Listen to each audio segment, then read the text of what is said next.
বাচ্চার হঠাৎ করে জ্বর আসলে মায়েরা খুব চিন্তিত হয় যে বাচ্চার কি ওষুধ দেবেন, কি পরিমাণ ওষুধ দেবেন। আপনার বাচ্চার হঠাৎ করে জ্বর আসলে আপনি প্যারাসিটামল ওষুধ দিতে পারেন এবং কি পরিমাণ দেবেন সেটা নিয়ে আজকে আমরা আলোচনা করব। আজকে বাজারে সাধারণত 3 থেকে 4 রকমের প্যারাসিটামল পাওয়া যায়। তার মধ্যে হচ্ছে প্রথম ফর্ম দেখতে পাওয়া যায় যে ক্যালপল ড্রপ। এই ক্যালপল ড্রপ যেটা 1 ml 100 mg থাকে। ক্যালপল অথবা প্যারাসিটামল সিরাপ 120, প্যারাসিটামল 120, যাতে ইচ 5 ml 120 mg থাকে। এবং ক্যালপল 250 অথবা প্যারাসিটামল 250, যেটাতে ইচ 5 ml 250 mg থাকে। এবং আরেকটি পাওয়া যায় যে আরএনএমএফ বা অন্য কোনো আদার্স কোম্পানি, যা হচ্ছে প্যারাসিটামল 250 এবং মেফেনেমিক 100 mg থাকে, ইচ 5 ml। আজকে এবারে আমরা আলোচনা করব বিস্তারিতভাবে যে কি ফর্ম ওষুধে আপনি দেবেন এবং কি পরিমাণ দেবেন। যদি আপনার বাচ্চার ওজন 6 কেজির নিচে হয়, 3-4 মাস 5 মাস বয়স হয়, তাহলে সেক্ষেত্রে আপনি ক্যালপল ড্রপ ব্যবহার করতে পারেন। এই ক্যালপল ড্রপটির ডোজটা কি হবে? ক্যালপল ড্রপ বা প্যারাসিটামল যে কোনো কোম্পানির ড্রপ প্রতি কেজি ওজনের জন্য 3 ফোঁটা করে দেবেন। যদি আপনার বাচ্চার ওজন 5 কেজি হয় তাহলে 15 ফোঁটা, এবং যদি 8 কেজি হয় তাহলে 24 ফোঁটা, যদি 7 কেজি হয় তাহলে 21 ফোঁটা। আপনি মনে রাখবেন প্রতি 1 ml সমান হচ্ছে 20 ফোঁটা। এরপরে ক্যালপল 120। আপনার বাচ্চা যদি ওজন 8 থেকে 10 কেজির মধ্যে হয় তাহলে আপনি ক্যালপল 120 ওষুধ দিতে পারেন। এর ডোজটা কি? আপনি 0.6 দিয়ে গুণ করবেন বডি ওয়েটের সাথে।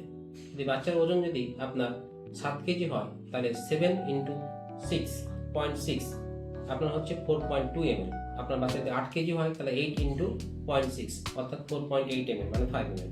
এইবার আপনার বাচ্চা যদি 10 কেজি হয় তাহলে আপনার 10 × 0.6 আপনার হচ্ছে 6 ml। জ্বর ওষুধটা এইভাবে দেবেন। তারপরে চলে আসছে আপনার ক্যালপল 250, 250।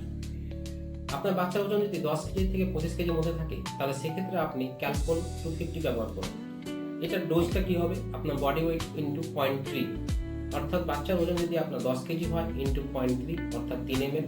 বাচ্চার ওজন যদি আপনার 16 কেজি হয় 16 × 0.3 আপনার হচ্ছে 4.8 ml অর্থাৎ 5 ml। আপনার বাচ্চার যদি 20 কেজি হয় 20 × 0.3 অর্থাৎ 6 ml। পরে আসছে আপনার আরএনএমএফ। এখানে আসছে আপনার প্যারাসিটামল 250 mg এবং মেফেনেমিক অ্যাসিড 100 mg। মাত্রা অতিরিক্ত জ্বর আসছে যা প্যারাসিটামলে জ্বর কন্ট্রোল হচ্ছে না, সেই ক্ষেত্রে আপনি আরএনএমএফ বা এরকম টাইপের ওষুধগুলো ব্যবহার করতে পারেন। এর ডোজ কি? আপনার 0.3 দিয়ে গুণ করতে হবে বডি ওয়েটের সাথে। যদি আপনার বাচ্চার ওজন 10 কেজি হয় 10 × 0.3 অর্থাৎ 3 ml। যদি 16 কেজি হয় তাহলে 16 × 0.3 অর্থাৎ 4.8 ml। আপনার বাচ্চা যদি 20 কেজি ওজন হয় 20 × 0.3 আপনার হচ্ছে 6 ml।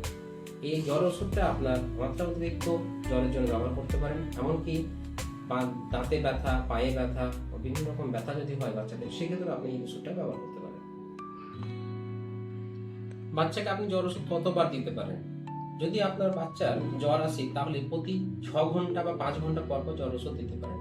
আপনার মাত্রা অতিরিক্ত জ্বর হলে আপনি ট্যাপিক স্পঞ্জিং অর্থাৎ নর্মাল ট্যাপের জল বা কলের জল কাপড় ভিজিয়ে কাপড় দিয়ে আপনি আপনার বাচ্চার শরীরটা মুছিয়ে দিন। আশা করছি জ্বর কমে যাবে।